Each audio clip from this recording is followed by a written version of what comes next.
ઉપલેટાના ઢાંકમાં બિરાજતા સિદ્ધિવિનાયક ગણેશજીનો અનોખો ચમત્કાર। ગણેશજી ભક્તોના પત્ર વાંચી તેમના દુખડા હરે છે। ઉપલેટા તાલુકાના ઢાંક ગામના પૌરાણિક ગણેશ મંદિરમાં અનેરો પરંપરા।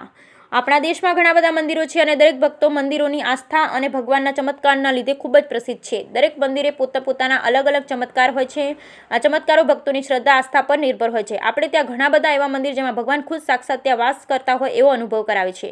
આજે અમે જે મંદિર વિશે જણાવવા જઈ રહ્યા છીએ એ મંદિર સૌરાષ્ટ્રના રાજકોટ જિલ્લામાં આવેલું આ મંદિરમાં જ્યારે ભક્તો ભગવાનના દર્શન કરવા માટે જાય ત્યારે તેઓને રૂબરૂ કોઈ માણસને મળ્યા હોય એવો અહેસાસ ગણેશજીને મળ્યા પછી થાય। આ મંદિરમાં ગણપતિ સાક્ષાત બિરાજમાન છે। ભક્તોના જીવનની કોઈ પણ સમસ્યા હોય તો બસ એક નાના અમથા કામથી ભગવાન ગણેશજી દરેકના કષ્ટ દૂર કરે છે અને એ માટે માત્ર એક પેન અને કાગળ લઈ પોતાની જે કંઈ પણ સમસ્યા હોય બસ એક કાગળ પર લખી દેવાની અને પત્ર ગણેશજીના ચરણોમાં રાખી દેવાનો। આ મંદિરમાં કોઈ પણ પ્રશ્નોના નિરાકરણ માટે ગણપતિ મહારાજને પત્ર લખવામાં આવે છે। અહીં જે મંદિરની વાત થઈ રહી છે મંદિર રાજકોટ જિલ્લામાં આવેલું ઉપલેટા તાલુકા ઢાંક ગામમાં આવેલું છે જેનું નામ છે સિદ્ધિવિનાયક મંદિર। આ મંદિરનો ભક્તોનો તેની કોઈ પણ સમસ્યા ગણપતિ મહારાજને પત્ર લખી જણાવે છે। આ પત્ર વાંચવા માટે મંદિરના પૂજારીને બોલાવવામાં આવે। પૂજારી બધા પત્રો એક સાથે અલગ અલગ ભાગમાં વિભાજિત કરી તેને વાંચી અને જ્યારે માત્ર પૂજારી એકલા હોય ત્યારે ગણપતિ મહારાજ અને પૂજારી બંને પત્રમાં લખેલ વાતો કરે છે। એ સમયે મંદિરના પૂજારી પત્રની તમામ વિગત ગણપતિજીને વાંચીને સંભળાવે। ઉપલેટા પાસે આવેલું અને ઇતિહાસ સાથે જોડાયેલું ઢાંક ગામના હજારો વર્ષ પુરાણું એક પૌરાણિક સ્વયંભૂ પ્રગટ થયેલા સિદ્ધિવિનાયક ગણેશજીનું મંદિર આવેલું છે। આ ગણપતિ દાદાની અનોખી આસ્થા શ્રદ્ધા છે જેમાં ગણપતિ દાદાના તેમના ભક્તો શ્રદ્ધાળુ પત્ર લખી ટપાલના માધ્યમથી પોતાના દુઃખ દર્દની વાત કરે છે। મંદિરના પૂજારી દરરોજ ગણપતિ દાદાને ટપાલ વાંચી સંભળાવે ત્યારે આ મંદિરમાં દરરોજ ભક્તો દ્વારા સ્થાનિક તેમજ દેશ વિદેશથી રોજની ભક્તોની 100 થી 150 જેટલી ટપાલો આવે છે। મંદિરનો અનેરો મહિમા। ઢાંક ગામ ખાતે દર વર્ષે ગણેશ મહોત્સવ ખૂબ ધામધૂમથી ઉજવાય છે। અહીં ગણેશ મહોત્સવનો અનેરો મહિમા છે। અહીં ભાવિક દર્શનાર્થી અનેક મનોકામનાઓ સાથે આવે છે। આ મંદિરમાં ભાવિકો દ્વારા ટપાલ લખવાથી પોતાની મનોકામના પૂર્ણ થાય છે તેવી લોકમાન્યતા છે। ગુજરાતના ગણપતિની મંદિરોમાં ઢાંક ગામ ખાતે આવેલા ગણપતિનો મહિમા જ કંઈક અલગ છે જેથી અહીં ભાવિકો હોશે હોશે દાદાને ટપાલ દ્વારા પોતાના દુઃખ દર્દો લખી આપે છે।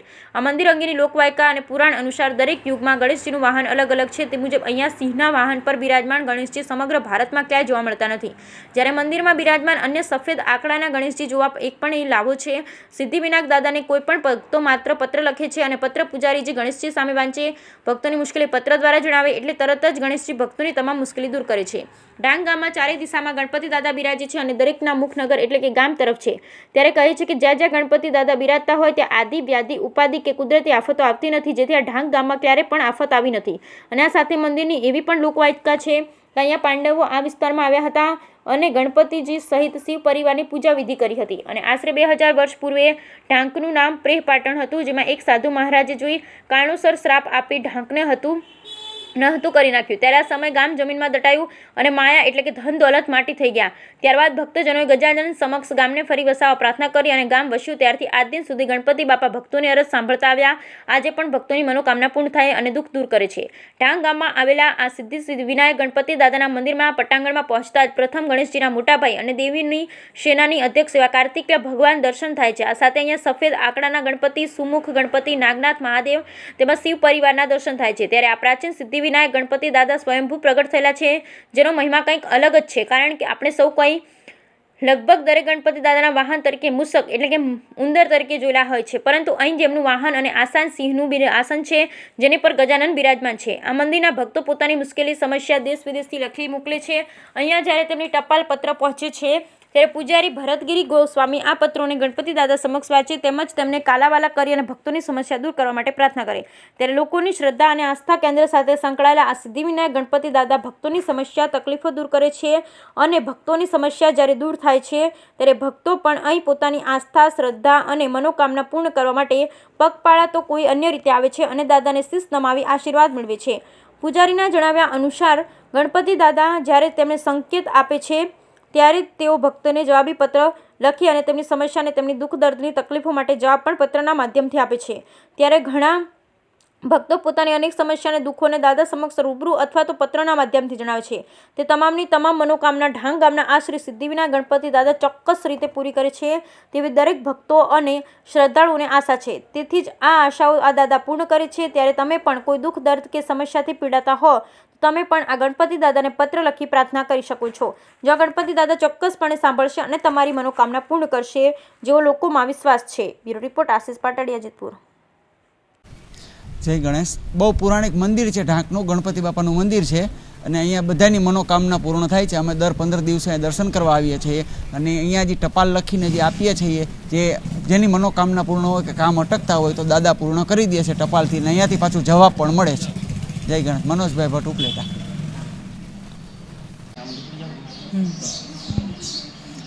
અમે જામનગરથી આવીએ છીએ. આ રસ્તામાં જ્યારે પણ આવીએ ત્યારે આ ગણપતિ દાદાના દર્શન કરવા ચોક્કસથી આવીએ છીએ.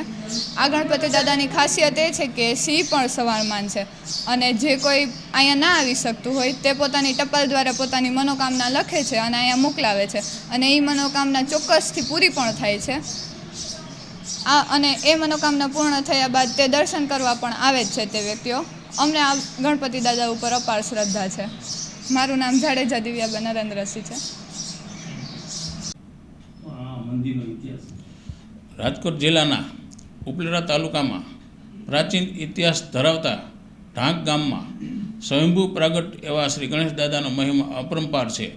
આ ગણેશ દાદાના દર્શન કરવા એ જીવનનો એક લહાવો છે. આ મંદિરની વિશેષતા એ છે કે કોઈ પણ ભક્તો કોઈ કારણોસર અહીં ના આવી શકતા હોય તો એ ઘર બેઠા પોસ્ટનું કવર લઈ અને એમાં ચિઠ્ઠી લખીને નાખીને જે કાંઈ મનોકામના શુભ મનોકામના હોય કે લગ્ન ન થતા હોય, સગાઈ ન થતી હોય, આર્થિક જે કંઈ શારીરિક તકલીફ હોય એ લખીને ઢાંક ગણેશ મંદિર એડ્રેસ કરીને મોકલે છે. જય ગજાનન. અમે આ ઢાક ગામથી બોલું છું. અમે પૂજારી છીએ. આજે વર્ષોથી અમે પૂજા કરીએ છીએ. અમારી 5મી થી 6ઠી પેઢીથી આ દાદાની સેવા કરીએ છીએ. રાજકોટ જિલ્લાની અંદર ઉપલેટા તાલુકાની બાજુમાં ઢાક ગામ આવેલું છે. ત્યાં ગણપતિ દાદાનું સિદ્ધિવિનાયક મંદિર છે. ત્યાં ગણપતિ દાદા બિરાજે છે. તે ગણપતિ દાદાના મંદિરની અંદર દાખલ થતાં તેના મોટા ભાઈ કાર્તિક સ્વામીજી બિરાજે છે. ત્યાર પછી શિવશક્તિ માતાનું મંદિર છે. ત્યાર પછી અવલોકિક ગણપતિ દાદા આકડાના જે છે એ બિરાજમાન છે.